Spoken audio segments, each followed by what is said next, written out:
Bonjour à toutes et à tous. Alors, pour entamer le chapitre HIS 3, dernier chapitre du thème 1 d'histoire de l'année de seconde, je vous propose une petite capsule vidéo sur la thématique 3 civilisations en Méditerranée, sous-entendu au Moyen Âge, puisque ce chapitre va traiter de la Méditerranée médiévale, médiévale étant l'adjectif qui se rapporte au Moyen Âge. Alors, pourquoi ce format capsule? Première raison, le but est d'abord de gagner du temps parce que vous présenter les 3 civilisations avec leurs principaux éléments caractéristiques prendrait beaucoup de temps en classe.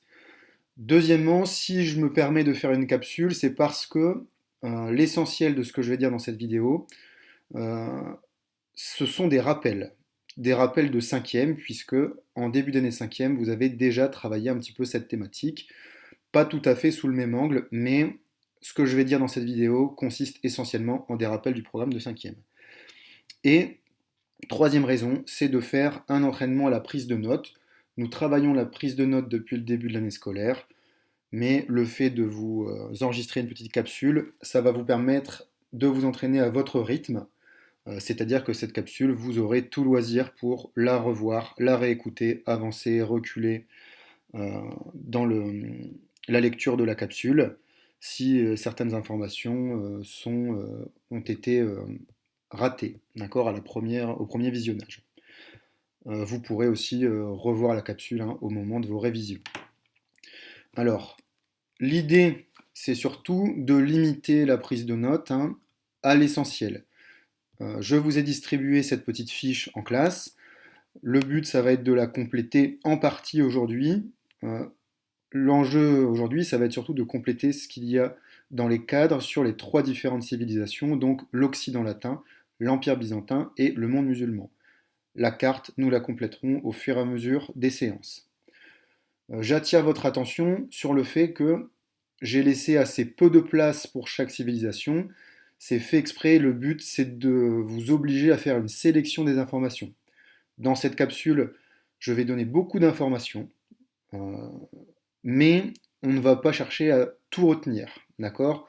Le but, ça va être de retenir uniquement l'essentiel. Bien évidemment, je vous proposerai un corrigé pour que chacun ait une trace écrite similaire à celle de son voisin ou de sa voisine. Dernier élément introductif, dans le cadre de cette capsule, je vais donner plusieurs éléments religieux en ce qui concerne les différentes civilisations. Ce sont des éléments qui sont principalement des rappels de cinquième, qu'il est important de connaître pour votre culture personnelle, mais à proprement parler, notre chapitre n'aura pas pour thématique centrale la religion. Nous, ce qu'on va chercher à analyser, ce sont plutôt les relations, les contacts entre les 3 civilisations étudiées.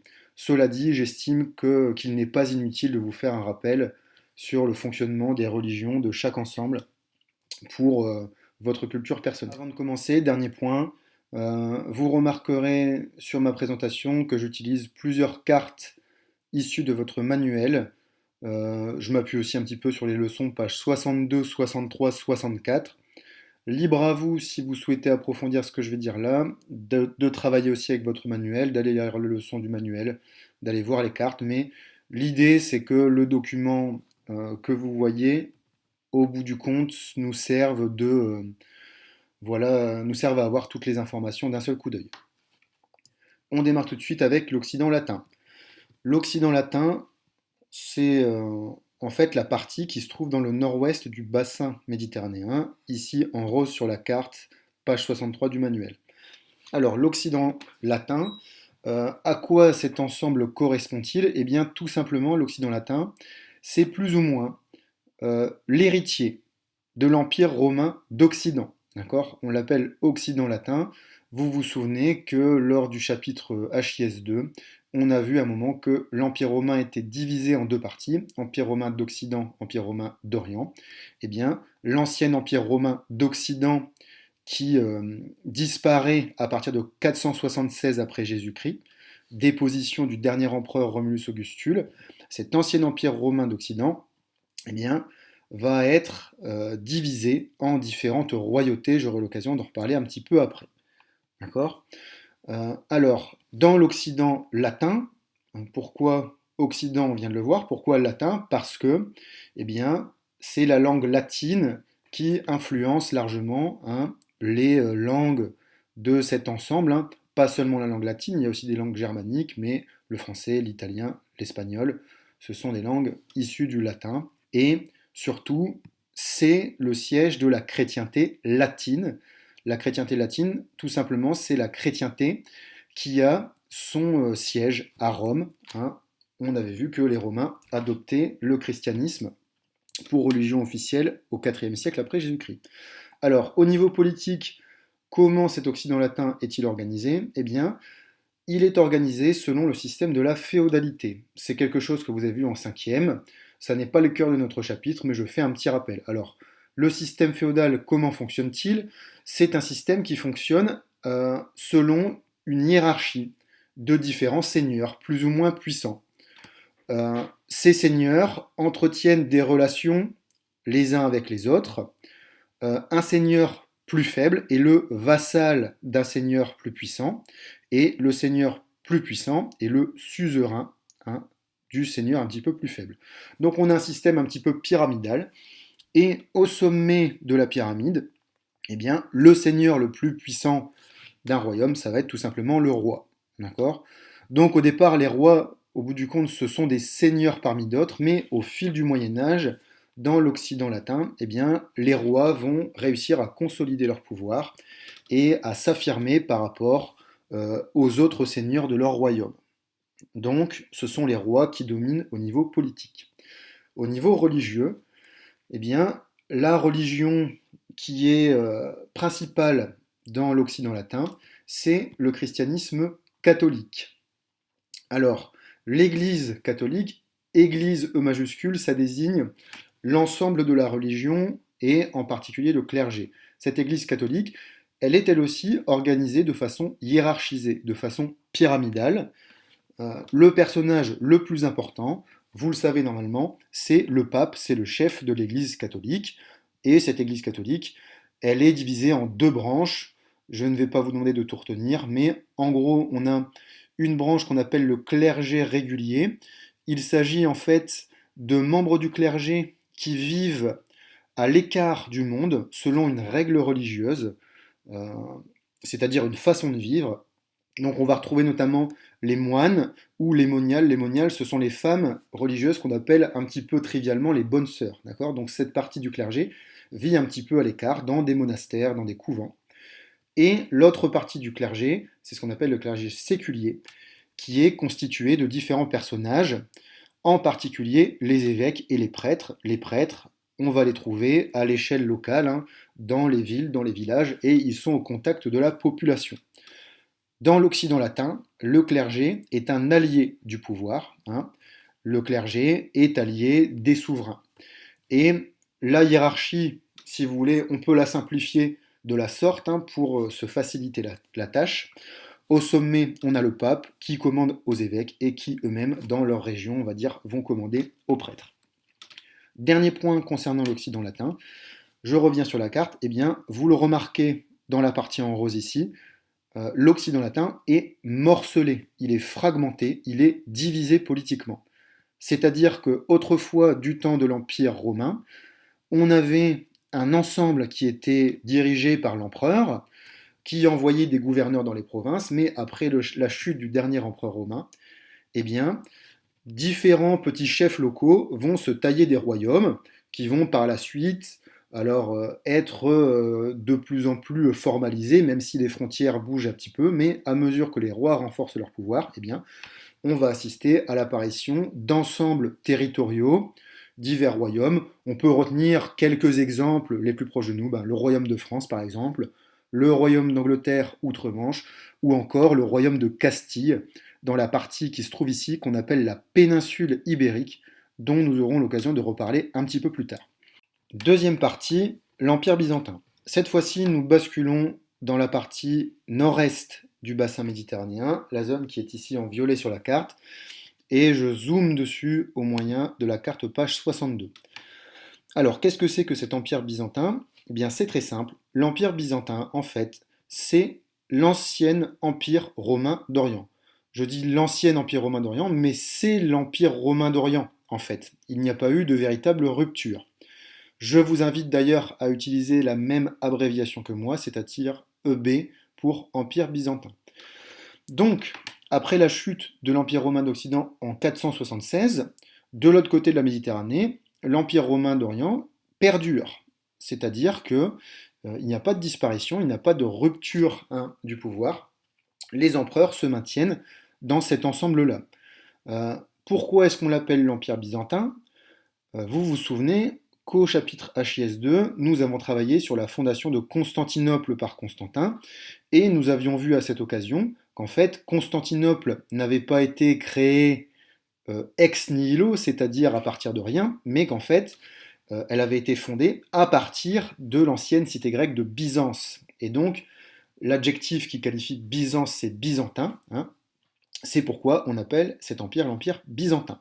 Donc vous voyez que cet empire est centré autour de Constantinople, qu'il s'étend sur une partie de l'Asie mineure, ce qui correspond aujourd'hui à la Turquie en gros, et aussi sur une partie de l'Europe du Sud qui comprend notamment la Grèce. Et on se souvient que cet empire romain d'Orient était sous influence grecque, qu'on y parlait principalement le grec. C'est pourquoi on retrouve beaucoup de vocabulaire hérité du grec dans cet empire. Et en particulier pour désigner son chef politique, parce que l'empereur byzantin, on l'appelle également Basileus. Qu'est-ce que ça veut dire Basileus? Tout simplement, ça veut dire roi en grec. Alors, les Byzantins sont aussi des chrétiens, mais là, il y a une petite subtilité. Pourquoi? Parce que en 1054 s'est produit un événement particulièrement important et bouleversant dans le christianisme. En 1054 s'est produit le schisme. Alors, qu'est-ce que c'est que le schisme? C'est aussi un mot qui vient du grec, schisme. Ça veut dire division, ça veut dire rupture. Ce schisme, qu'est-ce qu'il signifie? En fait, il signifie la séparation au sein du christianisme entre deux églises E majuscules, différentes. L'Église catholique et l'Église orthodoxe. Eh bien, les catholiques, on l'a vu précédemment, on les trouve dans l'Occident latin. Les orthodoxes, de leur côté, on les trouve principalement dans l'Empire byzantin. Alors, il y a certaines différences entre les deux, entre catholiques et orthodoxes. Ils croient tous en Jésus-Christ. La base de la religion est la même. Notamment, le livre sacré, ça reste la Bible. Mais c'est plutôt dans les pratiques qu'il va y avoir des différences. Alors, les deux principales différences sont les suivantes. Eh bien, la première, c'est que dans l'Empire byzantin, le chef de l'Église n'est pas le pape. Le chef de l'Église, eh bien, tout simplement, c'est justement le basileus. C'est-à-dire que c'est à la fois un chef politique et un chef religieux.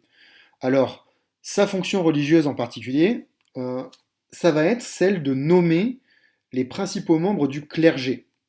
Et les principaux membres du clergé dans l'Église orthodoxe, on les appelle les patriarches. Vous pouvez voir l'orthographe ici. Les patriarches, c'est plus ou moins l'équivalent des évêques chez les catholiques. Et le patriarche le plus important, celui qui va être un petit peu supérieur aux autres, c'est le patriarche de Constantinople, ce qui fait de Constantinople, on va dire, la capitale à la fois politique et religieuse de l'Empire byzantin. Deuxième spécificité, il y en aurait d'autres, mais on retient surtout celle-ci, c'est que les orthodoxes vont vénérer plus particulièrement certaines images divines que l'on appelle des icônes. Encore un mot qui vient du grec. Les icônes, ce sont des images sacrées qui représentent les principaux personnages du christianisme. Ici, vous avez une représentation de Jésus-Christ sur une icône qui se trouve dans la basilique Sainte-Sophie de Constantinople. Mais on va trouver aussi des icônes qui représentent la Vierge Marie, tenant par exemple Jésus étant nourrisson, ou encore des icônes qui représentent les saints de l'Église.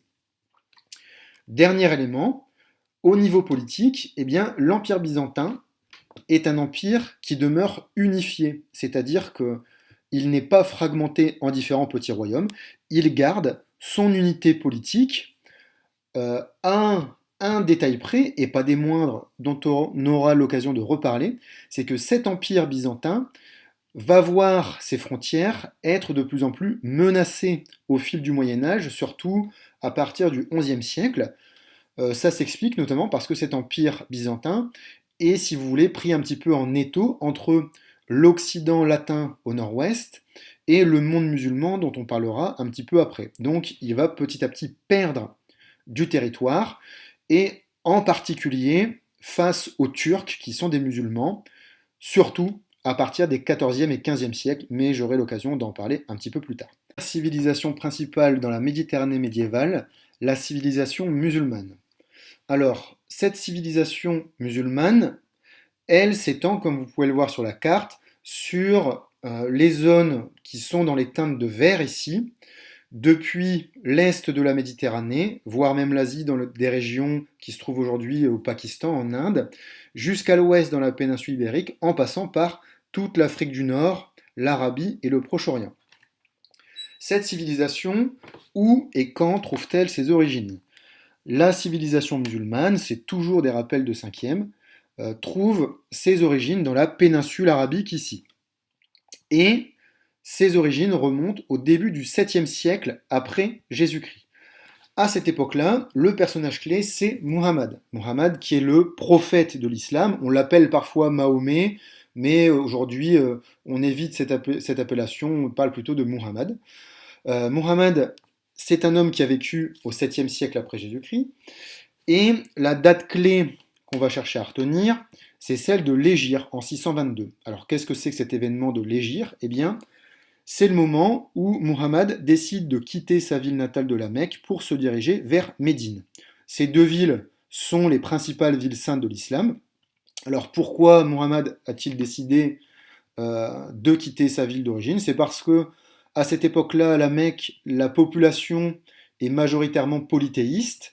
Lui souhaite fonder sa nouvelle religion de l'islam, et c'est assez mal reçu par la population locale, et il se dirige vers Médine, où il trouve un terreau plus propice à la fondation de cette religion. Alors, quelles sont les grandes caractéristiques religieuses de l'islam? Pour la plupart, vous les connaissez, mais la première chose à retenir, c'est que le culte est rendu dans une mosquée, dont vous avez un schéma ici, hein, avec les différents éléments constitutifs de la mosquée. Je ne vous demanderai pas de tout retenir, d'accord? Mais on va trouver notamment le minaret, qui est une tour depuis laquelle le muezzin, c'est-à-dire le personnage qui est chargé d'appeler les croyants à la prière, va réaliser son appel 5 fois par jour. Et les fidèles musulmans vont prier le vendredi, hein, c'est le jour, le principal jour de prière, dans la mosquée. Alors, dans la mosquée, le personnage clé, c'est l'imam qui va rendre le culte, et on va toujours prier en direction de la Mecque. Alors, comment connaître la direction? Eh bien, c'est le mur de la Qibla qui va toujours indiquer, hein, la direction de la Mecque. Au niveau de la communauté des croyants, que l'on appelle l'Umma dans l'islam, eh bien, assez rapidement, il va y avoir une division parmi les croyants, hein, parmi les croyants de l'islam, tout comme il y a eu une rupture au niveau de la religion chrétienne, il y a aussi eu une rupture au sein de l'islam, et même avant la rupture chez les chrétiens. Cette rupture, elle consiste en une séparation entre deux types de musulmans, les musulmans sunnites et les musulmans chiites. Je n'entre pas trop dans les détails, mais retenez simplement qu'il y a cette division. Alors, en gros, cette division, c'est d'abord une division euh, au niveau des personnages envers lesquels les musulmans vont être fidèles. C'est-à-dire que les sunnites, ce sont ceux qui sont fidèles au premier calife, c'est-à-dire au premier successeur de Mahomet. En revanche, les chiites, ce sont les musulmans qui sont fidèles à Ali. Ali était le gendre de Mahomet, c'est-à-dire qu'il avait épousé la fille de Mahomet, et donc les chiites estimaient que le successeur de Mahomet aurait dû être Ali. Donc dès la mort de Mahomet, quasiment en fait, il y a eu une division entre sunnites et chiites. Cette division, On la retrouve encore aujourd'hui, hein, là je fais une petite parenthèse, mais encore aujourd'hui, les musulmans du monde sont divisés. Il n'y a pas seulement des sunnites et des chiites, mais ce sont les principaux au niveau numérique, les plus nombreux. Et vous voyez qu'en fait, la plupart des pays musulmans dans le monde, hein, là j'ai pris seulement les pays à majorité musulmane, ce sont des pays où on trouve plutôt des sunnites. Et on va trouver quelques pays, on va trouver des chiites, avec des minorités chiites éparpillées un petit peu partout. D'accord. Là où c'est surtout intéressant, c'est que eh bien, cette division religieuse se ressent aussi au niveau politique. Parce que très très vite, eh bien, le monde musulman est divisé politiquement. Alors au départ, euh, le monde musulman est uni. Hein. Au début seulement, pendant à peu près une centaine d'années, il y a une unité politique. Sous la première dynastie des Omeyyades, je ne vais pas vous demander de retenir les noms des dynasties, d'accord, hein, je le dis à l'oral, mais ce ne sera pas la peine de le retenir. Et très vite, dans les premiers siècles de l'islam, les chefs musulmans vont procéder à une rapide conquête autour de la Méditerranée. Cela dit, assez vite, eh bien, le monde musulman va être divisé en plusieurs califats. Alors, qu'est-ce que c'est qu'un califat? Si vous voulez, c'est un royaume ou un empire. Alors, pourquoi est-ce qu'on appelle ça un califat? Parce que, chez les musulmans, le calife, C-A-L-I-F-E, c'est le chef politique et religieux. D'accord? Chez les musulmans, au départ, on a un chef qui est le calife, qui est le chef politique et religieux. Mais puisque il y a une division politique, eh bien, on va assister à l'apparition de plusieurs califats, et cette division politique est souvent doublée d'une division religieuse, puisque vous voyez que les califats euh, ne sont pas toujours, ne sont pas toujours fidèles à la même branche de l'islam. C'est-à-dire que certains califats vont être des califats sunnites, par exemple le califat omeyyade de Cordoue entre l'Afrique du Nord et la péninsule ibérique, tandis que d'autres califats vont être des califats chiites, par exemple le califat fatimide, centré sur le Caire et centré sur l'Égypte. D'accord. Dernier point pour démontrer la division politique du monde musulman, c'est que au départ, eh bien, la population dominante, ce sont les Arabes, en fait, sur ce monde musulman, mais au fil du temps, d'autres peuples musulmans, qui ont la religion musulmane en commun, vont s'imposer, mais sans être des peuples arabes. Ce sont des peuples qui viennent des confins du monde musulman. Alors à l'est, on va trouver notamment des Perses, des Kurdes et des Turcs, qui sont aussi musulmans, mais qui vont fonder des dynasties et qui vont réussir à s'emparer de certains califats et qui vont s'imposer à la tête de royaumes, de nouveaux califats. Et en Afrique du Nord, on va trouver notamment des peuples berbères qui vont parfois remplacer les dirigeants arabes. Et alors, de temps en temps, en fait, ces peuples-là vont réussir à prendre le pouvoir politiquement. Or, ils ne peuvent pas généralement revendiquer le titre de calife, puisque pour revendiquer le titre de calife, en principe, il faut être descendant de Muhammad, du prophète. Donc, ils vont réussir à s'emparer du pouvoir au niveau politique, et ils vont prendre le titre de sultan, S-U-L-T-A-N, d'accord. La différence entre les califes et les sultans, c'est que le calife est un chef politique et religieux. En revanche, le sultan est un chef uniquement politique. Il ne peut pas revendiquer en parallèle le titre de calife. Voilà. Donc, dernier point, hein, c'est que, vous voyez, le monde musulman est divisé. Pour terminer là-dessus, en dehors de ces trois religions principales, eh bien, il y a un dernier groupe de population dont nous aurons l'occasion de reparler dans ce chapitre, qui est un petit peu particulier, puisqu'il ne possède pas son royaume ou son empire en Méditerranée, mais il est disséminé un petit peu tout autour de la Méditerranée. Ce peuple, il s'agit du peuple juif. Alors, on va utiliser régulièrement l'étoile de David pour simplifier, hein, on peut l'utiliser comme une abréviation. Vous connaissez certainement ce symbole, puisque vous en avez entendu parler en troisième au minimum lorsque vous avez travaillé sur le régime nazi et la Deuxième Guerre mondiale, vous savez que les nazis ont utilisé ce symbole de l'étoile de David coloré en jaune, qu'ils ont obligé les juifs à porter. C'était un symbole discriminatoire à cette époque-là, mais on peut s'en servir d'abréviation puisque l'étoile de David est un symbole juif traditionnel. Donc moi je m'en servirai pour m'éviter d'écrire juif ou juive régulièrement. Ce qu'il faut simplement retenir de cette carte, hein, bon, c'est une carte qui remonte à l'époque de l'Empire romain, mais qu'est-ce que l'on constate? C'est que, eh bien, autour de la Méditerranée, euh, pendant l'Antiquité, mais aussi au Moyen Âge, vous voyez les zones en orange ici et aussi les points orange, eh bien, les populations juives euh, ont réalisé ce qu'on appelle une diaspora, c'est-à-dire qu'elles se sont éparpillées un petit peu tout autour de la Méditerranée, et donc on va trouver des communautés juives dans les trois ensembles, on va en trouver dans l'Occident latin, on va en trouver dans l'Empire byzantin, mais aussi dans le monde musulman.